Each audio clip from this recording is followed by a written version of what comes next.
अजीज दोस्तों, अस्सलाम वालेकुम, नमस्ते, सत श्री अकाल, जय जिनेंद्र, गुड आफ्टरनून। अजीज दोस्तों, फ्रांस के शहर अनेसी में जो हमने पिछले हफ्ते देखा कि एक मुसलमान आदमी एक पार्क में जाके मासूम बच्चों को छुरियों से मारना शुरू कर देता है। 3 साल का बच्चा जो लेटा हुआ था अपनी गाड़ी में, उसको बार बार छुरियां मारी, उसकी माँ चीखती रही। वो वीडियोस वायरल हैं, ट्विटर ने वो सारी वीडियोस हटानी शुरू कर दी हैं। ये फ्रीडम ऑफ प्रेस नहीं है, ये आप दिखा रहे हैं कि आप अपने बच्चों को महफूज करें। भाई देखें, मैं खुद एक माइग्रेंट हूँ, तो मुझे अक्सर लोग ताना मारते हैं कि तुम कैसे माइग्रेंट्स के खिलाफ बात करते हो। भाई साहब, 33 साल हो गए इस यूरोप में रहते हुए, 90 में आया हूँ। मेरे ऊपर कोई केस है ना, जो जुर्म मेरे मेजर जो 2, 4, 5, 10 होंगे, वो है पार्किंग टिकट, गलत पार्किंग कर दी, उसकी टिकट 30 पाउंड जुर्माना भर दिया। एक आध ओवर स्पीड का होगा कि हाईवे पे 120 की लिमिट थी, 140 पे गाड़ी चला दी। ये मेरे 33 साल में जुर्म है। मैं यहाँ पे ना सोशल बेनिफिट ले रहा हूँ, ना जॉबलेस अलाउंस ले रहा हूँ। मैं अपनी लाइफ खुद जी रहा हूँ। मैं 90 में आया था और मेरा ख्याल है 1 साल जॉबलेस अलाउंस मुझे बेल्जियम में मिलता था, और फिर मैंने जॉब लग गई। इसके बाद मैंने बिल्कुल जॉबलेस अलाउंस नहीं लिया बेल्जियम में, ना स्पेन में लिया, ना जर्मनी में लिया, ना फ्रांस में लिया, ना हॉलैंड में लिया।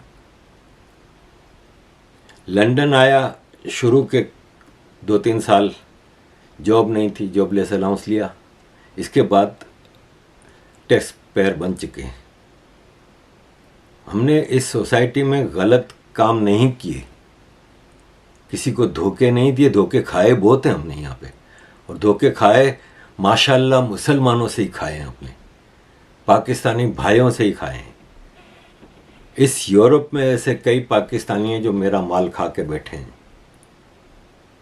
दावे से कह रहा हूँ।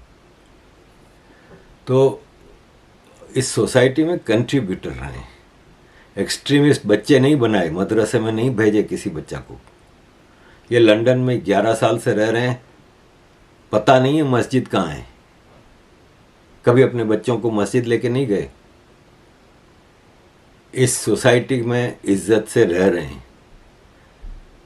ऐसे कोई आया है माइग्रेंट, मोस्ट वेलकम। मैं क्यों तारीफें करता हूँ इंडिया के माइग्रेंट्स की, हिंदुओं की। कंट्रीब्यूटिंग होते हैं सोसाइटी के लिए, प्लेजेंट होते हैं, अपनी 1.5 इंच की मस्जिद बना के नहीं बैठे होते। अपने अगर शरिया लॉ हैं मुसलमानों के, तो हिंदू अपना कोई हिंदुत्व का लॉ लेके यहाँ पे नहीं बैठा हुआ कि इम्पोज करो। नफरत नहीं करता हिंदू किसी दूसरे धर्म वाले से। कंट्रीब्यूटिंग टू द सोसाइटी है, लेता नहीं है, देता है। खैर, तो ये भाई साहब जो था ना, ये एक सीरियन था, अब्दुल मसीह। आप यकीन माने, मैंने इस पर वीडियो बनाई उसी दिन जिस दिन ये वाक़या हुआ। तो मैंने बताया कि एक मुसलमान ने ये किया है। सुबह उठा तो ईमेल, व्हाट्सएप, इसके यूट्यूब के मैसेज कि वो तो क्रिश्चियन था। आपको पता को तो होता नहीं, आप ऐसा ही बोल देते हो। आपके अंदर पता नहीं मुसलमानों से क्यों इतनी नफरत है। मैंने वो डिलीट कर दी वीडियो। भाई, मुझे जर्नलिस्टों के, पाकिस्तानी जर्नलिस्टों के मैसेजेस आए कि यार तू कुछ सोच के बोला कर। और फिर अगले दिन साबित हुआ कि वो मुसलमान था, वो अपने आप को क्रिश्चियन बना के पेश कर रहा था मुसलमान। और उसकी बीवी ने फ्रेंच पुलिस को वार्निंग दी थी कि इससे बचो, ये पागल है, मुसलमान है तो पागल है, फिर समझ जाएं आप। खैर अजीज दोस्तों, मैं आपके सामने 2 चीज़ें रखना चाह रहा हूँ। एक तो ये कि नया माइग्रेंट लॉ आया है, यूरोपियन यूनियन ने एक नया माइग्रेंट्स लॉ लाया है। उसके ऊपर बहुत ज़्यादा मसले चल पड़े हैं, वो मैं आपके सामने रखूँगा। लेकिन पहले में ये एक जर्मन राइटर की ज़बरदस्त ट्वीट्स की सीरीज़ है, थ्रेड कहते हैं ना जिसको। ये जर्नलिस्ट है जर्मन, जॉन ए कैरन ने एक थ्रेड लिखा है कि मैं आपको यूरोप का मतलब है इंग्लैंड से हटके, यूके नहीं आता इसमें, ठीक है। यूके में भी अभी नॉटिंघम में 3 लोगों को मार दिया, जिसमें एक इंडियन टैलेंटेड लड़की जो वापस इंडिया जा रही थी, पता नहीं कुछ वजह से रुक गई और वो मारी गई। 2 को छुरे मारे उसने, फिर एक आदमी को मारा, उसकी वैन चुराई और उसकी वैन कुछ लोग फुटपाथ पे जा रहे थे उस पर चढ़ा दी। अभी तक पुलिस उसकी आईडी डिक्लेयर नहीं कर रही। सुना है वेस्ट अफ्रीका में सेनेगल वगैरह आते हैं, वो भी ज़्यादातर मेजॉरिटी मुसलमान कंट्रीज़ हैं, तो आई डोंट नो, लेकिन ये इंग्लैंड में हुआ था। यूरोप के हवाले से जॉन ए कैरन ने कहा है कि मैं आपको सिर्फ 1 हफ्ते के अंदर यूरोप में होने वाले माइग्रेंट्स की तरफ से जो अटैक हैं वो उसके बारे में बताता हूँ। आप यकीन माने, जॉन कैरन की ट्विटर पे इतनी बड़ी फॉलोइंग नहीं, लेकिन उनकी इस ट्वीट को 5 लाख व्यू मिले हैं। और उसने डिटेल से बताया है कि एनएसी में जो फ्रांस के शहर एनएसी में जो सीरियन ने छोटे मासूम बच्चों को छुरे मारे थे, ये तो आप सब ने देख लिया। लेकिन उसी दिन जर्मनी में ब्रेमेन शहर में एक सीरियन डोनर कबाब वाले की बड़ी छुरी होती है, वो लेके सड़कों पे निकला। 45 सेंटीमीटर यानी आधे मीटर की छुरी लेके सड़क पे निकल गया और लोगों को मारने लगा। फिर इसके बाद वो कहते हैं कि उसी दिन स्वीडन में एक गैंगस्टर ने 11 साल के साइकिलिस्ट को गाड़ी से उड़ा दिया और उसको आप डिपोर्ट भी नहीं कर सकते। क्यों? कि उस टेररिस्ट को नेशनलिटी मिल गई थी स्वीडन की, तो अब वो डिपोर्ट नहीं हो सकता था। फिर अगली ट्वीट में वो बताते हैं कि फोरली इटली में कुछ अरब लोगों का आपस में ही झगड़ा हो गया तो मार कुटाई हो गई। अगली ट्वीट में वो बताते हैं कि जर्मनी में एरिट्रेनियन आदमी ने अपने ही मुल्क के एक आदमी को कत्ल करके गार्डन में दफन कर दिया। और इसके अलावा आगे जर्मनी के शहर डॉर्टमुंड में 4 ब्लैक यूथ्स ने 2 11 साल और 14 साल की लड़कियों को सेक्सुअली मोलेस्ट किया एक ट्रेन में और उनको मजबूर किया कि वो उनके सामने अपने कपड़े उतारें। फिर ये कैरन बताते हैं कि जर्मनी में 2022 में गैंग रेप हिस्ट्री में सबसे ज़्यादा हुए हैं और रिकॉर्ड टूट गए, और आधे से ज़्यादा गैंग रेप ये फॉरेन माइग्रेंट्स ने किए हैं। और ये कहानी उनके पास बहुत सारे वाक़यात हैं, जैसे फ्रांस में इसी 1 हफ्ते की कहानी हो रही है ये सब। फ्रांस में 32 साल औरत, पुलिस ऑफिसर औरत का रेप करने की कोशिश की गई, लेकिन वो फिर पकड़ा गया। तो जब पकड़ा गया तो उसने 32 साल पुलिस ऑफिसर लेडी के ऊपर रेप की कोशिश की। उसका ताल्लुक माली, अफ्रीकन कंट्री, मुस्लिम कंट्री माली से है। और जब उसको पुलिस स्टेशन लेके गए तो उसने कहा कि मैंने इस औरत का खाली रेप करने की कोशिश की है। Why it is such a big deal? मैंने इसका कोई कत्ल थोड़ी किया, सिर्फ रेप ही तो कर रहा था, मुझे क्यों पकड़ा है? ऐसे माइग्रेंट्स नहीं चाहिए, ऐसे माइग्रेंट्स नहीं चाहिए। कंट्रीब्यूटिंग माइग्रेंट्स चाहिए जो सोसाइटी को कुछ दे के जाएं। ये पूरे यूरोप की कहानियां हैं 1 हफ्ते की। ग्रीस के बारे में बताया कि एक 17 साल की लड़की का रेप हो रहा था, 22 साल ग्रीक ने उसको बचाया। रेपिस्ट इजिप्शियन रेफ्यूजी थे। फ्रैंकफर्ट में 32 साल औरत के ऊपर छुरों से हमला किया, उसके अपने 39 साल आदमी ने, उसके बच्चे भी देख रहे थे। 39 साल इंसब्रुक ऑस्ट्रिया में कोमा में चला गया, इसलिए कि एक 13 साल अफगान ने इसके ऊपर हमला किया। अजीज दोस्तों, शायद ये बहुत लंबा हो जाएगा, इतनी स्टोरीज हैं कि मैं आपको बता नहीं सकता। ये एक हफ्ते की जॉन ए केरन ने कहानियाँ सुनाई हैं, जर्मन ज़बान में है, इसकी ट्रांसलेशन मेरे पास मौजूद है सबकी। ये एक आदमी पकड़ा गया, 1 लाख यूरो उसके पास कैश निकला, सीरिया का था वो। उसने ज़िंदगी में 1 लाख यूरो नहीं देखे होंगे। 1 लाख यूरो का मतलब है 80 लाख इंडियन रुपया। ऐसी कई कहानियां हैं। अब आयरलैंड में, फ्रांस में, जर्मनी में, ऑस्ट्रिया में प्रोटेस्ट हो रहे हैं इस सब के खिलाफ कि हमें ये वाले माइग्रेंट्स नहीं चाहिए, बहुत हो गया। अजीज़ दोस्तों, यूरोपियन पार्लियामेंट ने एक बिल पास किया है कि यूरोप के सारे मुल्कों को माइग्रेंट्स कबूल करने होंगे और उनके मुल्क की पॉपुलेशन के हिसाब से उनको उतने उतने माइग्रेंट्स दिए जाएंगे। आपको पता है ना कि पोलैंड माइग्रेशन, मुस्लिम माइग्रेशन के सख्त खिलाफ है और पोलैंड शुरू से इन चीज़ों को अपोज करता रहा है। पोलैंड के ऊपर इल्ज़ाम लगता है कि ये फैशिज़म है, तो उन्होंने कहा हमारे लिए हमारा मुल्क ज़रूरी है, हमारे मुल्क के लोग ज़रूरी हैं, इसलिए हम ये अलाउ नहीं करेंगे।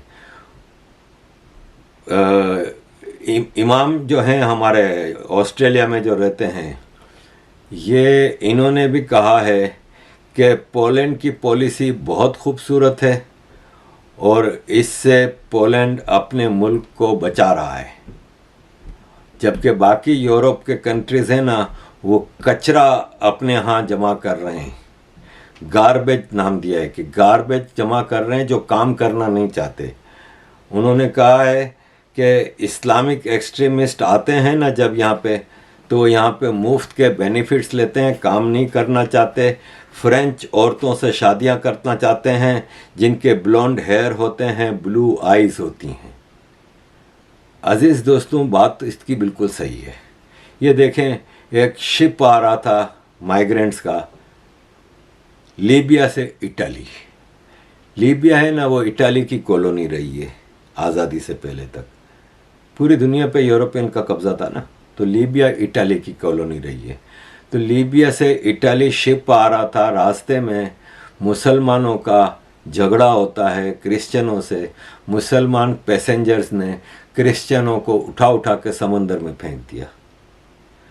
15 जब ये शिप इटली पहुंचा तो पुलिस ने 15 मुसलमानों को गिरफ्तार किया है कत्ल के इल्ज़ाम पे। अजीज़ दोस्तों, इटली इस मामले में अच्छा जा रहा है। इटली की हमारी जो ये प्राइम मिनिस्टर हैं जॉर्जिया मेलोनी, इन्होंने जब इलेक्शन जीता लास्ट ईयर, तो सबसे पहला काम इन्होंने ये किया कि इटली में कोई नई मस्जिद नहीं बनेगी जब तक कि हमें ये ना पता हो कि इस मस्जिद का इमाम कौन होगा, अपनी दुआओं में, अपने भाषण में क्या बात करेगा और इनको फंडिंग कहाँ से होगी। और जो शर्त है इटली की तमाम मस्जिदों में वो ये है कि आप जितनी भी भाषण देंगे, लेक्चर देंगे, तबलीग करेंगे, सब इटालियन ज़बान में करेंगे। अब इन्होंने पिछले हफ्ते जॉर्जिया मेलोनी ने नया लॉ पास कराने के लिए पेश किया है कि मस्जिद से बाहर कहीं कोई नमाज, इबादत कुछ भी नहीं होगा। ये चीज़ें करनी होंगी तो ही आप कामयाब होंगे, वरना नहीं होंगे। इंग्लैंड में सादिक खान ने लंदनिस्तान जो बनाया हुआ है, वो हमने रमज़ान में देखा, जगह जगह रोड ब्लॉक करके इफ्तारियां हो रही हैं। इतना बड़ा आइकॉनिक ट्रैफलगर स्क्वायर है, इसको हरम शरीफ बना के रखा हुआ था सादिक खान ने। लंदन के iconic streets, Regent Street, Piccadilly Street, Oxford Street पे रमज़ान मुबारक और पता नहीं क्या क्या। यार इस इंग्लैंड के मुसलमान क्या खिदमत कर रहे हैं, कोई हमें बता दो भाई। तो ये चीज़ें नहीं चलेंगी। आपको मैं बता रहा था कि यूरोपियन पार्लियामेंट में जो नया लॉ आ रहा है कि आपके हर मुल्क को, जो मेंबर कंट्रीज़ हैं, इतने रेफ्यूजीज लेने होंगे। तो पोलैंड इसके सख्त खिलाफ है, क्योंकि पोलैंड शुरू से कह रहा है कि हम अपने मुल्क को बेड़ा गर्क करना नहीं चाहते, इसलिए नो मुस्लिम माइग्रेंट्स। तो जो कंट्री यूरोपियन यूनियन का माइग्रेंट्स एक्सेप्ट नहीं करेगा, उसमें एक माइग्रेंट रिफ्यूज़ करने का मतलब 20,000 यूरो का जुर्माना उस कंट्री को, यूरोपियन कमीशन की तरफ से। तो पोलैंड ने कहा है कि हम इस लॉ को पास ही नहीं होने देंगे। तो पोलैंड और हंगरी, ये दो मुल्क यूरोप में इस माइग्रेशन लॉ के खिलाफ स्ट्रिक्टली आए हैं। और अगस्त में जब यूरोपियन प्रेसिडेंट्स और प्राइम मिनिस्टर की समिट होगी, जो 27 मुल्कों के प्रेसिडेंट और प्राइम मिनिस्टर, उसमें ये जब लॉ आएगा ना सामने, वहाँ पे ये वीटो करेंगे। पोलैंड की तमाम ओपोजिशन पार्टीज़ ने पोलैंड के प्रेसिडेंट को ये राइट दे दिया है, एम्पावर कर दिया है कि आप वहाँ पे वीटो कर दें इस लॉ को। देखें, नेशनल इश्यूज़ पे पॉलिटिकल पार्टीज़ ये अदा करती हैं किरदार। भारत की तरह नहीं है कि नरेंद्र मोदी अमेरिका जा रहे हैं तो वो पता नहीं किस नस्ल का इंसान है, वो अमेरिका में जाके बैठा है सबोताज करने के लिए। Narendra Modi abrogation of article 370 ला रहे हैं, भारत के इंटरेस्ट का। पूरी अपोजिशन पार्टियां आएँ बाएँ शाएँ पूरा शुरू हैं। सिटीजन अमेंडमेंट एक्ट हो, फार्मर्स लॉ हो, कुछ भी हो, ये अपनी पिपोड़ी बजाते हैं। गलवान में हमला होता है, भारत पे हमला हो रहा है। सिर्फ नरेंद्र मोदी की दुश्मनी में तुम लोग क्या क्या प्रोपेगेंडा करते थे कि पूरा अरुणाचल में घुस आया है, पूरा लद्दाख ले लिया है, पूरा ये चाइना ने ले लिया है, वो ले लिया है। लेकिन पोलैंड, हंगरी की ओपोजिशन पार्टीज़ ने पूरी पावर दे दी गवर्नमेंट को कि आप वीटो करें इसको। इसके अलावा जर्मनी की एक्सट्रीम राइट पार्टीज़ और ऑस्ट्रिया की एक्सट्रीम राइट पार्टीज़ ने वो गवर्नमेंट से कहा है कि इस पे रेफरेंडम कराएं। और रेफरेंडम यूरोप का एक कानून है कि यूरोपियन यूनियन के 27 मुल्क में जब एक यूनाइटेड कोई लॉ आता है ना, तो कोई कंट्री उसके लिए अपने रेफरेंडम करा सकता है अपने कंट्री में कि do you accept this law और नो। तो अगर मुख्तलिफ यूरोपियन कंट्रीज़ में ये रेफरेंडम चल पड़ा ना अगर, तो मेजॉरिटी पब्लिक अब माइग्रेंट से परेशान है। ये अभी जो मैं जर्मन जर्नलिस्ट की आपके सामने ट्वीट्स पढ़ रहा था, वो मैंने छोड़ दी, वरना उसमें कई जगहों पे फिगर्स बताए थे कि स्वीडन में, ऑस्ट्रिया में, जर्मनी में गैंग रेप और माइग्रेंट्स रिलेटेड अटैक्स कई गुना बढ़ गए हैं। एक मुझे याद नहीं जगह का, शायद ऑस्ट्रिया की बात हो रही थी, 960% इंक्रीज हुआ है गैंग रेप में। इसी तरह नाइफ क्राइम्स में फ्रांस में डबल हो गया है। इस तरह कई फिगर्स थे जो मैं लंबी वीडियो हो जाती आपके सामने नहीं रखता। तो अब अजीज़ दोस्तों, ये यूरोपियन पार्लियामेंट एक नया बिल जो लाई है, लेट्स सी उसका क्या नतीजा निकलता है। लेकिन माइग्रेंट्स की वजह से यूरोप में तबाही बहुत आई है, लोग डर रहे हैं और औरतें, लड़कियां शाम के बाद घर से निकलना से डरते हैं। अजीज़ दोस्तों, माइग्रेंट्स को देख के ही ख़ास तौर पे यंग किसी मुस्लिम शक्ल वाले को देख के एक खौफ आता है इन लोगों को। ज़्यादातर जगहों पे मैं भी लोगों से राब्ता रहता है, या कम से कम लोगों को मैं स्टडी करता हूँ किसी ट्विटर पे या फेसबुक पे, या लोगों की रिपोर्ट्स पढ़ता हूँ, तो बहुत ही हालत ख़राब है। और यहाँ पे आने वाले माइग्रेंट्स अगर शराफत से, इंसानियत से इंसान के बच्चे बन कर रहें तो समझ में आती है। लेकिन जिस तरह से ये लोग यहाँ पे इन्होंने अपना तरीक़ाकार रखा है, it's really dangerous. Thank you very much अजीज़ दोस्तों for all your support. Keep supporting.